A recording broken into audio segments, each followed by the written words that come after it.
నమస్తే. తెలంగాణ అంటేనే ఆట పాట. పాటతో ప్రశ్నించి గొంతును అరెస్ట్ చేస్తారా? తెలుసుకుందాం. మనతో పాటు కవి రచయిత గోరేట్ రమేష్ అన్న. నమస్తే. నమస్తే. ఏదైనా ఈ మధ్యకాలంలో ఒక పాటతో మీరు సంచలనం సృష్టించారు. అసలు ఆ పాట పాడడం వల్ల ఎందుకు అరెస్ట్ చేశారు? ఏం జరిగింది? అసలు ఆ పాట ఫస్ట్ మా కోసం. ఓకే, తప్పకుండా. అసలు యాక్చువల్గా ఈ పాట రాసింది మిత్రుడు కిషోర్ రాశాడు. అన్న నువ్వు వాడితే బాగుంటది అని చెప్తే నాతో పాడించడం జరిగింది. అది పాట కూడా ఏం పూర్తిగా రికార్డ్ చేయలేదు, ఇంకా కేవలం పల్లవి మాత్రమే ట్రాక్ లో పాడినాం దాన్ని ఇంకా రికార్డు కూడా ఏం చేయలేదు. అసలు పాట ఏంది అంటే తెలంగాణ యాసలోనే రాసినాం. ఆ పాట రాసిన మిత్రుడు మార్వాడి మంది కొంప ముంచటోడా, మార్వాడి గలీజు దంద చేసటోడా, మార్వాడి తెలంగాణ ముంచటోడా, మార్వాడి బ్రిటిషోని వారసుడా, ఊరూరుకు నీ గాడి బిజినెస్ లో నువ్వు కేడి, తెరిచినావు నువ్వు బోడి నీ కండా గుండు మోడి, మార్వాడి మంది కొంప ముంచటోడా, మార్వాడి గలీజు దంద చేసటోడా. ఇది మీరు చాలా సామాజిక గీతాలు పాడారు, రాశారు. ఈ పాట వల్ల ఎందుకు మిమ్మల్ని అరెస్ట్ చేయాల్సి వచ్చింది? ఏ సందర్భంలో అన్న? అసలు యాక్చువల్గా ఈ పాట రాయడానికి ప్రేరేపించిన కారణాలు ఏంటిది అంటే, ఈ మధ్య కాలంలో అసలు యాక్చువల్గా మనం మాట్లాడుకుంటే తెలంగాణ అస్తిత్వం కోసం, ఈ తెలంగాణలో ఉన్నటువంటి మన సంపద దోసుకపోతురని ఆంధ్ర పెత్తనాన్ని ఎల్లగొట్టాలనే కాన్సెప్ట్ మీద, నీళ్లు నిధులు నియామకాల పేరు మీదనే ఆంధ్ర దోపిడిని వ్యతిరేకిస్తూ ఇక్కడ తెలంగాణ ఉద్యమం జరిగి 1200 మంది బలిదానం చేసిన తర్వాత తెలంగాణ సాధించుకున్నాం. ఇక్కడ 40-50 సంవత్సరాల క్రితము ఇక్కడ బ్రిటిష్ వాళ్ళు ఈస్ట్ ఇండియా కంపెనీ మీద మన భారతదేశానికి వలస వచ్చిన తర్వాత అదే వారసత్వాన్ని కొనసాగిస్తూ ఈ గుజరాతీ, మార్వాడి, పంజాబ్కి వెళ్ళి వీళ్ళంతా వచ్చిన వాళ్ళు ఇక్కడ బతుకుదేరు కోసం ఆర్థిక రాజధానిగా ఉన్నటువంటి హైదరాబాద్ రావడం జరిగింది. వచ్చి వాళ్ళ వ్యాపారాలు వాళ్ళు చేసుకుంటున్నారు. ఇక్కడ చేసుకున్న తర్వాత రీసెంట్గా జరిగినటువంటి సికింద్రాబాద్ మోండా మార్కెట్లో కారు రోడ్డుకు అడ్డం పెట్టేసి, పార్కింగ్ ప్లేస్ కాకుండా రోడ్డుకు మధ్యలో అడ్డం పెట్టేస్తే అక్కడున్న మన వాళ్ళు, ఈ తెలంగాణ వాళ్ళు, మన దళితులు అక్కడ పోయి అన్న ఇక్కడ కారు తీయండి, సైడ్కి తీయండి అని చెప్తే మీరు మమ్మల్నే కారు తీయమంటారా అని చెప్పేసి విచక్షణ రహితంగా కొట్టడం జరిగింది. కొట్టే వాళ్ళకు మద్దతుగా ఒక బీసీ బిడ్డ యాదవ్ పోయిండు, ఒక గౌడ్ పోయిండు. ఇద్దరిని కూడా విచక్షణ రహితంగా కొట్టడం జరిగింది. మేము ఈ సందర్భంగా చెప్పాల్సుకున్న అంశం ఏంటంటే, ఈ తెలంగాణ అస్తిత్వం కోసం ఎన్నో ఉద్యమాలు పుట్టుకొచ్చినాయి. ఇక్కడ తెలంగాణ అంటేనే ప్రశ్న, తెలంగాణ అంటేనే పాట, పాటే మా జీవితం, పాటే మా జీవనం. అది నిరంతరం ప్రవహించే జీవనాది. అది ఎప్పుడు కూడా అది గద్దరన్నతోటి ఆగిపోలేదు, ఎప్పుడు ఆగదు కూడా. అది గద్దరన్న వెన్నులో తూటాలు పెట్టుకొని కూడా కొన్ని వందల వేల మందిని విప్లవోద్యమంలోకి పంపించిండు. ఇలా మా ఏపూర్ సోమన మీద దాడి జరిగితే పాట ఆగిందా? మా మత్స్యదేవేంద్రన్న మీద దాడి జరిగితే పాట ఆగిందా? మా సుఖరాం నరసింహ మీద దాడి జరిగితే పాట ఆగిందా? మా రింజల రాయేష్ మీద జరిగితే దాడి పాట ఆగిందా? లేకపోతే బైరి నరేష్ మీద జరిగితే ఉద్యమం ఆగిందా? ఇలా బ్రూనోకి వెళ్ళి మొదలు పెడితే ఎంతోమంది డబుల్ కల్ లాంటి వాళ్ళు, పన్సార్ లాంటి వాళ్ళు ప్రశ్న చంపాలని చెప్పేసి ఎంతో అది చేసి చంపితే పాట ఆగిందా?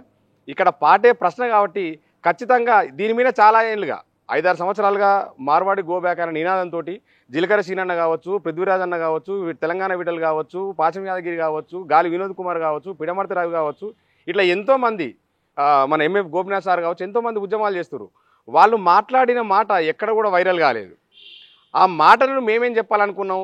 ఒక గాయకునిగా, ఒక రచయితగా ఈ తెలంగాణ గొంతుగా మేము వినిపించాలనేది మా బాధ్యతగా ఒక 30 సెకండ్లు వీడియో వేసి పెడితే అది ఒకటే రోజు 4-5 లక్షల వ్యూస్ వెళ్ళడం జరిగింది. 30 సెకండ్ల పాటకి అరెస్ట్ చేశారా? 30 సెకండ్ల పాటకే అరెస్ట్ చేశారు. మిగతా నేను ఇంతకంటే ముందు కేసీఆర్ పాలనకు వ్యతిరేకంగా పాటలు రాసిన, మోడీకి వ్యతిరేకంగా పాటలు రాసిన, బహుజన ఉద్యమం మీద రాసిన, కుల సంఘాల మీద రాసిన, అన్నిట్ల మీద పాటలు రాసిన. కేవలం నన్ను అరెస్ట్ చేయడానికి కారణం ఏంది అంటే, నేను పాడినటువంటి 30 సెకండ్ల వీడియో నా ఫేస్బుక్లో, నా ఇన్స్టాగ్రామ్లో పెడితే కరెక్ట్ 2 రోజులల్లో 7,54,000 మంది వ్యూస్ వెళ్ళిపోయిన తర్వాత అబ్బాయి ఇది ఎక్కువ కనుక మిలియన్లలో వెళ్తే తెలంగాణలో ఒక అలజడి మొదలవుతుంది, ఏదో ఒక గొడవలు స్టార్ట్ అవుతాయి అనే కారణం మీద నాకు తెలియకుండా నీకు పార్సల్ వచ్చిందని చెప్పేసి ఎస్ఓటి పోలీసులు మఫ్టీలో వచ్చి రిక్కీ చేసి ఒక 8 మంది వచ్చి నన్ను షార్ట్ మీదనే ఉన్నా, నేను టీషర్ట్ వేసుకొని ఉన్నా, కిందికి రమ్మని చెప్తే నేను కిందికి వచ్చాను మా రూమ్ దగ్గర హైదరాబాద్లోనే. వస్తే నన్ను రిక్కీ చేసి మఫ్టీలో ఎత్తుకుపోవడం జరిగింది. నేను ఎత్తుకుపోయేటప్పుడు స్పష్టంగా అడిగిన, అన్నా మీరు ఎవరు, మీ దగ్గర ఏమైనా అరెస్ట్ వారెంట్ ఉందా, లేకపోతే 41 PRC ఉందా, లేదంటే మీ దగ్గర మీరు ఏమైనా ఒకవేళ పోలీసులు అయితే ఐడి కార్డు చూపించండి, మా దగ్గర ఏం లేదు, ఫస్ట్ మీరు వాడిని అంటాడు.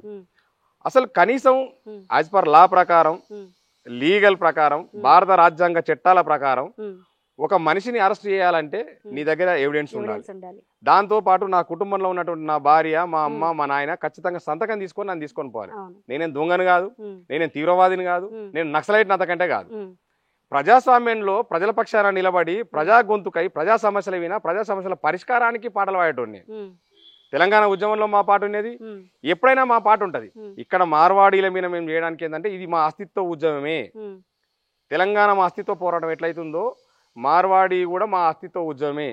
మా దళితుల మీద మీరు ఎక్కడికి వెళ్ళో బతకనీకి వచ్చినా మా దళితుల మీద దాడి చేస్తే మేము చేతులు కట్టుకొని కూర్చోవాలా? ఖచ్చితంగా దీని మీద స్పందించాలని పాట ద్వారా తెలియజేసినాం. అరెస్ట్ పొద్దుగాల 10:30కి వేశారండి. పొద్దుగాల 10:30కి వేసేసి ఎస్ఓటి పోలీసులు నాంపల్లి పోలీసులను తీసుకెళ్లారు. అక్కడికి వెళ్ళిన దాకా వీళ్ళు పోలీసులు అన్న సంగతి నాకు తెలియదు. అసలు వీళ్ళు రౌడీలా గుండాలా, నన్ను ఏం చేస్తారు ఏందనేది కూడా నాకేం తెలియదు. కనీసం ఇంటికి సమాచారం లేదు. ఒక్క సెకండ్ మా బాబు 1వ క్లాస్ చదువుతాడు, 11:30కి టిఫిన్ ఇవ్వాలి అన్న, కొంచెం దండం పెడితే జర మా ఇంటికి ఫోన్ చేసి చెప్పు, టిఫిన్ తీసుకొని పోతారంటే కూడా ఫోన్ ఇవ్వలేదు. అయినప్పటికీ బలవంతంగా నేను గుంజుకొని ఒక సెకండ్ ఫోన్ చేసి చిన్నోని టిఫిన్ ఇచ్చిరా అని చెప్పి ఆ సెకండ్ మాటలనే నన్ను ఇట్లా సైబరాబాద్ క్రైమ్ ఎస్ఓటీలు అరెస్ట్ చేసిరని చెప్పి చెప్పగానే ఫోన్ గుంజుకొని స్విచ్ ఆఫ్ చేసారు. అది ఇమీడియట్ గా మా మిత్రుడు శేఖరు, మా మిత్రుడు అడ్వకేట్ ముఖేష్ వీళ్ళకు మా భార్య ఇన్ఫర్మేషన్ ఇచ్చింది. ఇమీడియట్ గా రేంజర్ల రాజేష్ అన్న వీళ్ళందరూ రియాక్ట్ అయ్యి తెలంగాణ, ఇటు ఆంధ్ర, ఇటు కర్ణాటక 3 రాష్ట్రాలకు వెళ్ళి కొన్ని వేల మంది ఫేస్బుక్ లో పోస్టులు పెట్టడం జరిగింది. కొన్ని వందల మంది వీడియోలు చేయడం జరిగింది. అసలు సిద్దిపేట, సిరిసిల్ల లాంటి ఇక్కడ అచ్చంపేట, నార్కర్నూలు జిల్లాలలో మొత్తం ప్రెస్ మీట్లు పెట్టి ధర్నాలు చేశారు. అంటే ఒక ప్రశ్నించే గొంతును మీరు ఆపగలుగుతారా? ఒక పాట ఒకరితోటి ఆపగలిగితే గోరట్ రమేష్ లాంటి వాళ్ళు 1,100 మంది పుట్టుకొస్తారు. గద్దరాన్ని చచ్చిపోతే 100 మంది గద్దర్లు తయారయ్యారు, 1,00,000 మంది తయారవుతారు. ఇలా గోరటింకనైనా జయరాజ్ అయినా మా ఏ పురుషం అని ఎవరున్నా సరే వాళ్ళు పోతే వారి వారసత్వాన్ని పునికిపుచ్చుకొని మేము ఉద్యమాన్ని నడిపేయక మేము సిద్ధంగా ఉన్నాం. ఆ క్రమంలోనే ప్రశ్నించే బాధ్యత మాకు ఉంది కాబట్టి ఖచ్చితంగా మేము ప్రశ్నించాలనే సందర్భంలో సాంస్కృతిక విప్లవం రావాలని చెప్పేసి ఈ పాట పాడడం జరిగింది. మీరు ఎన్ని గంటలకు వచ్చేసారన్న? మళ్ళీ మీకు వీళ్ళందరూ ఫోర్స్ చేశారు మా గోరెట్ రమేష్ ఎక్కడ అని, మళ్ళీ మిమ్మల్ని ఎప్పుడు వదిలేశారు? 10:30కు నన్ను తీసుకుపోయిన తర్వాత నన్ను తీసుకుపోయినటువంటి ఎస్ఐ శరత్ కుమార్ గారు నాతోటి మాట్లాడారు. ఏం మాట్లాడారు? అసలు అరెస్ట్ చేయడానికి కారణాలు అంటే చెప్పారా? మీరు అడిగారా? నేను ఫస్ట్ ఎస్ఐని అడిగినా, అదే మాట సిఐని అడిగా. ఇద్దరు కలిసి మళ్ళీ ఏసీపీ దగ్గరికి ఇక్బాల్ సార్ దగ్గరికి వెళ్ళారు, తీసుకొని వెళ్ళారు. నేను షార్ట్ మీదనే ఉన్నా. సార్ మంచిగా కూర్చోబెట్టే మంచిగా మాట్లాడాడు. రమేష్ మీరు ఏం లేదు, ఈ పాట పాడారు కాబట్టి ఇరు వర్గాల మధ్యలో ఘర్షణ రావద్దని చెప్పేసి మిమ్మల్ని ముందస్తు అరెస్ట్ చేసి మీ ఇన్ఫర్మేషన్ కోసం మాత్రమే, ఎంక్వైరీ కోసం మాత్రమే రమ్మని తప్ప ఇంకోటి కాదు అన్నాడు. అన్నప్పుడు నేను వేసిన క్వశ్చన్ ఏంటంటే అసలు మీకు ఎవరైనా కంప్లైంట్ ఇచ్చిరా, ఏమైనా కంప్లైంట్ కాపీ ఉందా? మా దగ్గర ఏం లేదన్నారు. కంప్లైంట్ కాపీ లేకుండా మీకు స్పెషల్ ఇంట్రెస్ట్ ఏముంటది? ఎగ్జాంపుల్ మనం మాట్లాడుకుంటే ఖచ్చితంగా ఎవరో ఒకరు ఆన్లైన్ లో ఫోన్ చేసి అన్న చెప్పి ఉండాలి, లేదంటే ఎవరో ఒకరు కేసు అన్న పెట్టి ఉండాలి. ఏది లేకుండా ఎస్పెషల్లీ నా మీదనే ఇప్పుడు ఎస్ఓటీలు చేయాలనుకుంటే తెలంగాణలో చాలా సమస్యలు ఉన్నాయి. ఈ నకిలీ వస్తువులు అమ్ముతున్నారు, చాలా జిఎస్టీ లేకుండా చాలా దందాలు చేస్తారు, అన్ని చేస్తారు. ఒకవేళ చేయాలనుకుంటే వాళ్ళ మీద చేయొచ్చు ఎస్ఓటీలు. ఎస్పెషల్లీ నా 30 సెకండ్ల పాట మీదే స్పెషల్ ఇంట్రెస్ట్ ఏముంటది వాళ్ళకు? ఎస్పెషల్లీ దీని వెనుక ప్రభుత్వం ఉంటది, లేదంటే ఇటువంటి వీళ్ళు ఖచ్చితంగా ఉంటారు. ఆర్థిక లావాదేవీలు కలిగినటువంటి వీళ్ళంతా ఖచ్చితంగా వాళ్ళకు ఉంటారు. కంపల్సరీ ఏదో ఒక దగ్గర దీన్ని మన గొంతు ముయ్యాలనే ప్రయత్నం, ఈ పాట ఆపాలనే ప్రయత్నం చేస్తూనే వాళ్ళ దగ్గర తీసుకొని పోయి నాతోటి ఒక లెటర్ రాపించుకొని నా ఇష్టపూర్తంగానే పాట డిలీట్ చేస్తున్నాను రాపించుకొని సంతకం పెట్టుకొని నా ఫేస్బుక్, నా ఐడీలోకి వెళ్ళి, నా ఇన్స్టా ఐడీలోకి వెళ్ళి, నా యూట్యూబ్లోకి వెళ్ళి డిలీట్ చేయడం జరిగింది. ఎట్లా గోరేట్ రమేష్ అరెస్ట్తో భయపడ్డా? ఇక పాట ఆగుతుందా? ఎట్లా? గోరెటి రమేష్ భయపడడం అనేది కళ. నేను 2003కి వెళ్ళి సిపిఎం పార్టీలో ప్రజానాట్య మండలిలో పనిచేశాను. నేను 2005లోనే అరెస్టులు చూసిన.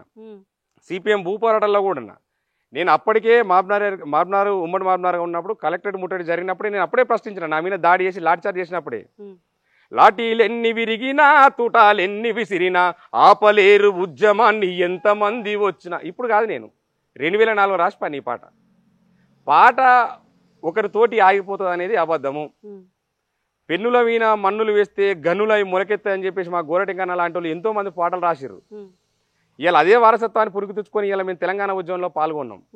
ఇక్కడ పాట నాతోటి ఆగుతుంది అనేది మాత్రం పెద్ద కళ. నన్ను 4 గంటల వరకు అక్కడనే ఉంచుకున్నారు. నాకు మధ్యాహ్నం ఆకలి అవుతుందని చెప్పిన, లంచ్ చేయించారు. అక్కడనే ఉన్నటువంటి వాళ్ళందరూ నాతోటి ఫ్రీగా ఉన్నారు, మంచిగా మాట్లాడారు. నన్ను ఎటువంటి అరాజ్ చేయలేదు, ఎటువంటి చెడుగా మాట్లాడలేదు, కనీసం నన్ను ఆరి కూడా లేదు. ఎప్పుడైతే సోషల్ మీడియాలో మిగతా రాష్ట్రాలకు వెళ్ళి ఎంత సంచలనం జరిగి ఎప్పుడైతే వైరల్ అయిందో ఇమ్మీడియట్గా గోరటింకన్న ఫోన్ చేశాడు. దాని తర్వాత గౌరవ మంత్రివర్యులు మినిస్టర్ వివేక్ అన్న ఫోన్ చేశాడు. వివేక్ గారు. వివేక్ అన్న ఫోన్ చేసి ఇమీడియట్ గా సైబరాబాద్ కమిషనర్ కు సివి ఆనంద్ గారికి ఫోన్ చేసి ప్రజల వైపు నిలబడి ప్రజా గొంతుగా ఉన్నటువంటి మా తమ్ముడు గోరటి రమేష్ ను ఇమ్మీడియట్ గా ఇడిచిపెట్టాలి, మీరు ఏదేమని ఉంటే నేను మాట్లాడతా, ఒక పాట పాడితే ఎట్లా అరెస్ట్ చేస్తారు, మీరు ఇమ్మీడియట్ గా ఇడిచిపెట్టాలని చెప్పేసి కమిషనర్ గారికి ఫోన్ చేస్తే కమిషనర్ గారు డీసీపీ ఏసీపీకి ఫోన్ తీసుకొని కలిపిన తర్వాత నన్ను వదిలేసే క్రమంలోనే ఒక షూరిటీ మీకు కావాలని చెప్తే మా మిత్రుడు సామల ముఖేష్కి ఫోన్ చేస్తే యాజ్ అడ్వకేట్గా వచ్చి నన్ను తీసుకొని వెళ్ళడం జరిగింది 4:30-5 గంటల ప్రాంతంలో. మీరు ఒక ప్రజా గాయకుడు, చాలా సామాజిక విప్లవ గీత కూడా పాడారు. అయితే నేను ఒకటి చెప్పండి, మారువాడి అనేవాళ్ళు ఇప్పుడు కొత్తగా స్టార్ట్ చేయాలి తెలంగాణ బిజినెస్. దాదాపు వాళ్ళు వచ్చి 40-50 సంవత్సరాల నుంచి హైదరాబాద్లో బిజినెస్ చేస్తున్నారు. ఇప్పుడు ఏంటి సడన్గా ఎందుకు మార్వాడి బిజినెస్ మీద వ్యతిరేకత? మార్వాడి బిజినెస్ మీదనే వ్యతిరేకత ఏంటంటే మీ ఛానల్ ద్వారా కూడా నేను చెప్పదలుచుకున్న అంశం ఏంటంటే ఇక్కడ మేము వ్యక్తులకు వ్యతిరేకం కాదు, కేవలం వ్యవస్థకు మాత్రమే వ్యతిరేకము.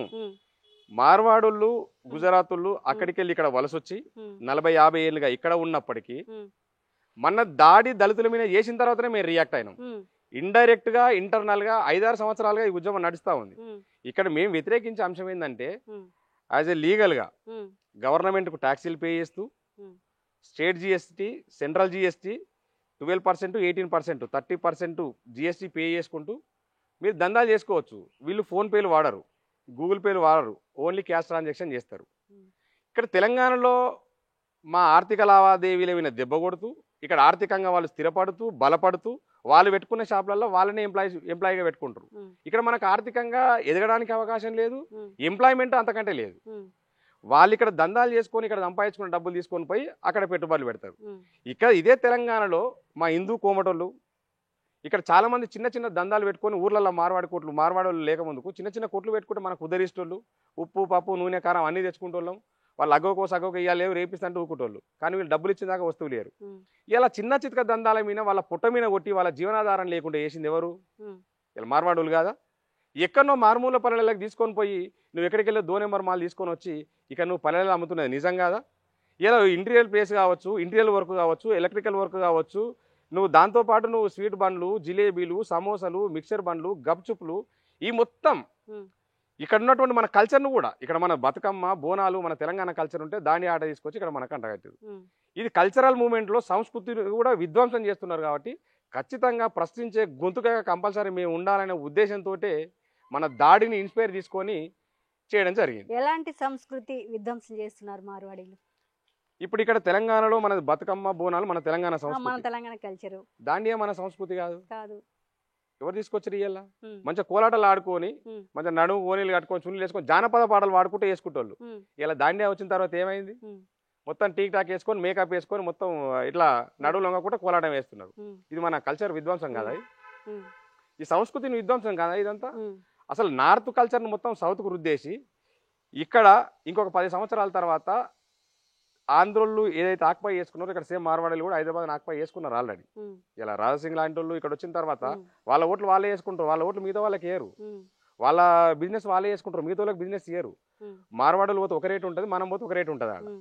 వాళ్ళ సప్లై మొత్తం అక్కడికి వెళ్ళి వేసుకుంటారు, పెట్టుబడులు మొత్తం అక్కడనే వేసుకుంటారు.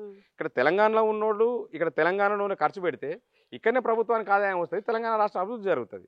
ఒకవేళ ఎస్ఓటి పోలీస్ లాంటి వాళ్ళు కావచ్చు, లేకుంటే రాష్ట్ర ప్రభుత్వం ఇప్పుడు ఉన్నటువంటి గౌరవ ముఖ్యమంత్రి రేవంత్ రెడ్డి గారు కావచ్చు, వాళ్ళ మీద ఒకసారి దాడులు చేయండి. వాళ్ళ దగ్గర ఏం ట్యాక్సులు ఉన్నాయి, ఏం దందా చేస్తారు, ఏం చేస్తారు ఒకసారి చేస్తే కదా తెలిసేది. ఆర్థికంగా 100 కోట్ల రూపాయలు వస్తాయి. ఇక్కడ ప్రభుత్వాలు వాళ్ళని ఎన్నుకుని నడిపించేది ఏంది? వాళ్ళకి ఆర్థికంగా వాళ్ళు సపోర్ట్ చేస్తున్నారు కాబట్టి వాళ్ళు వెనకంగా ఉండి ఇట్లాంటి గొంతులు మూయాలనే ప్రయత్నం చేస్తారు. కానీ ఒక గోరటి రమేష్ గొంతును మూస్తే ఇక్కడ పాట అయ్యే ప్రసక్తి లేదు.